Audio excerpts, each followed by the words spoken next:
Hey guys, how's it going? It's 8-Bit Eric, and the backlog has one less video game. Last of Us Remastered. Finally got around to knocking this off of the backlog. For the longest time, I just kept putting this one away. I'm like, okay, I'll get to it eventually. That's on the back burner. I got things I gotta do. I got games I gotta review for the Switch, and I gotta play all this other stuff. I just never got around to it, and I was like, you know what? I have to do it. So I spent this last weekend just grinding at this. I forgot the family. I forgot my personal responsibilities. No chores. No going to go shower. Nothing. I was like, by hook or crook, I'm beating this game this weekend. Just in time for Last of Us 2 coming out at the end of this week. So it's Tuesday, June 16th right now. The game is coming out at the end of this week, so I wanted to just get this in the DLC out of the way completely. I've heard so much about this game. Some people have told me, Eric, this is the greatest game ever made. It's one of the best games that you're ever going to play. Such a great storyline driven experience that you'll never forget. It will literally change you. And I was like, all right, I got to sink the teeth into it. So if you guys aren't aware of what Last of Us is about, basically you play as a man named Joel who is escorting a girl named Ellie across the United States. She's basically the cure for whatever is causing people to become infected. Along the way, you run into a variety of different characters, good and bad, and some, narrative stories that kind of leave you thinking who's good may not be good and who's bad may not be bad. There's some questionable stuff in this. It really is. I told my friend, wow, this is one of the best Walking Dead episodes I've ever seen in my life, because it has that vibe. It's been compared to something from like The Walking Dead or whatever, but it changes things up a little bit. Some of the enemies and stuff are actually quite interesting. The locality actually really caught my attention rather quickly, because at the beginning of the game, it takes place in Texas, which is where I'm from.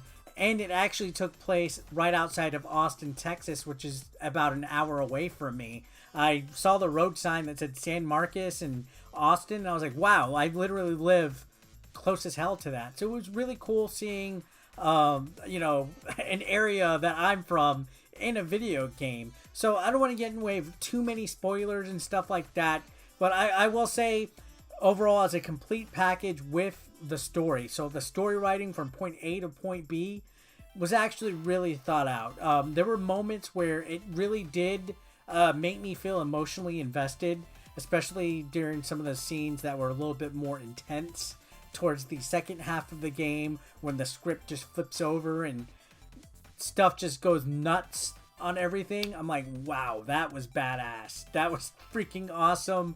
I enjoyed the heck out of that. Honestly, from the story standpoint, really well done. I think this could have possibly been an actual movie. If they would have just made The Last of Us a movie instead of a video game, I think it would have been something that I would have rather enjoyed. Now, as far as gameplay mechanics go, and I want to be careful when I say this, I don't want people to get mad. I don't want fanboys to be like, dude, are you serious? I gotta say, in terms of gameplay, I think it's rather safe. I think they played it really safe in regards to how this game operates. So there's a lot of stealth elements in this game.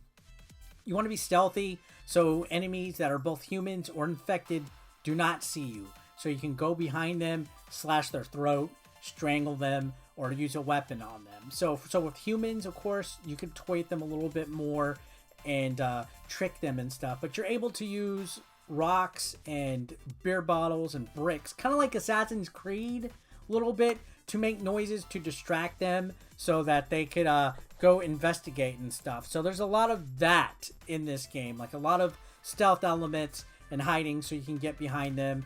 And but you can also choose to go in guns blazing. You get a variety of different weapons, both melee and gun. You get a bow and arrow. So you have certain ways that you could do different missions and stuff. There's no real consequence other than dying.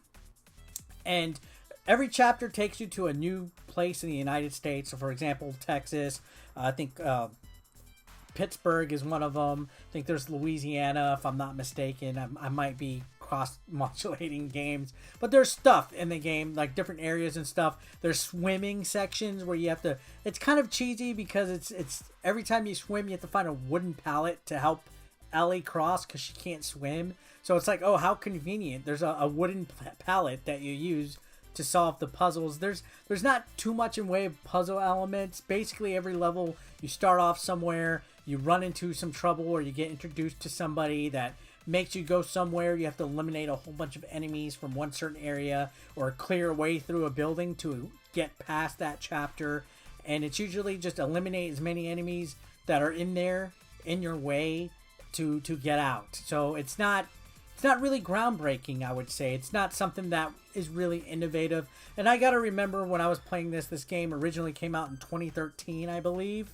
Or even earlier than that, it was on the PS3. So a lot of the maps feel really small. A lot of the chapters and everything just kind of felt like I went right through them. Sure, there's collectibles and stuff that you could find and hunt. But as far as like a game goes, it wasn't as up to par with the hype that I got behind it. When I think of a game of the year, I think of something like The Witcher 3 or a Grand Theft Auto or something that's just humongous, you know, like a real huge AAA game. So it won over 200 Game of the Year. So I don't know if maybe the hype that a lot of people gave me made me expect a lot more. But the game was definitely way too linear. Not being able to backtrack. It wasn't an open world game. I didn't know anything about this. I went in blind.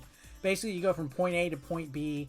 Next chapter, point A to point B. Next chapter, point A to point B. So if you miss something, or you don't get something, or you don't explore an area, that's it. You're not going back. So,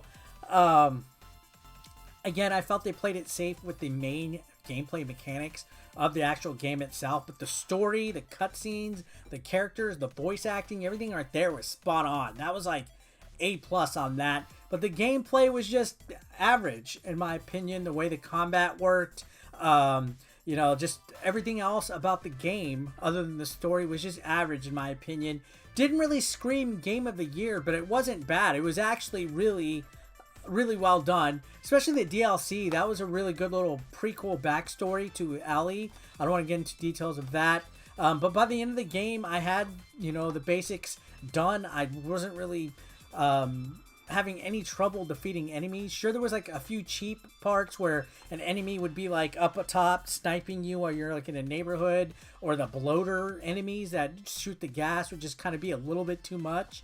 But it wasn't anything that really wowed me or made me feel groundbreaking, like wow, this is one of the greatest video games I've ever played in my life. Because to be honest, I've played games that are just as old, or, you know, haven't really aged well. Like Skyrim, I think, is leaps and years above this one, even though one's an open world and this one's more like a narrative action type of game. But you know what I'm saying. When I hear Game of the Year, I you know, I don't know. Did it earn it as far as like story goes? Yeah, but I feel that it was kind of a little safe. I mean, I'm not saying I don't like the game, because I really do, but in all honesty, I probably would never play through it again. But I would play through several other Game of the Years that I could think of at this moment. So it was okay. I think if I was to rank Last of Us Remastered and the Left Behind DLC, I'd probably give it an 8 out of 10 for the experience, for the emotion behind it. It was a fun playthrough for a single time, but I can't find myself going back even to get the trophies I missed. There's a new game plus, but I really don't have a desire to do it. I'm ready for the second game, which I've heard a lot of mixed stuff about Last of Us 2. I'm hoping that it does well, that the leaks and everything that everybody are very upset about are not as bad as we hope. I hope, because I've heard some people say that it's actually a lot better than this one was. So I'm at least looking forward to trying it one more time. But for me, Last of Us, was it overhyped? Maybe a little bit, but it's still pretty solid. If you haven't played it, get to it. It's pretty cheap. You still have time before the second game. Anyways, guys, that's it. Comment down below. Let me know your thoughts on Last of Us. Do you agree with me? Do you respectfully disagree? What are your thoughts? What did you think going into it? Watch the spoilers just in case anybody hasn't played it. And don't forget to leave a like or dislike. Throw some engagement. Subscribe if you haven't. And I'll see you guys on the next one. Have a great day. Peace out. Consider supporting 8-Bit Eric on Patreon for just $1 a month. Link below in the description. You want to become part of the hashtag 8BE Nation, guys? Well, be sure to pick up your official merch, now available online. Link is below in the description. We got classic t-shirts, tank tops, hoodies, and even women's apparel. Don't forget, pick up your official merch now. And while you're at it, guys, feel free to watch the next video, or why don't you catch up on one that you might have previously missed. Thanks again, guys, for all the support. I couldn't do this without you. You guys are amazing, and don't forget to subscribe and click that like button if you are brand new. Thanks again, guys. Peace out.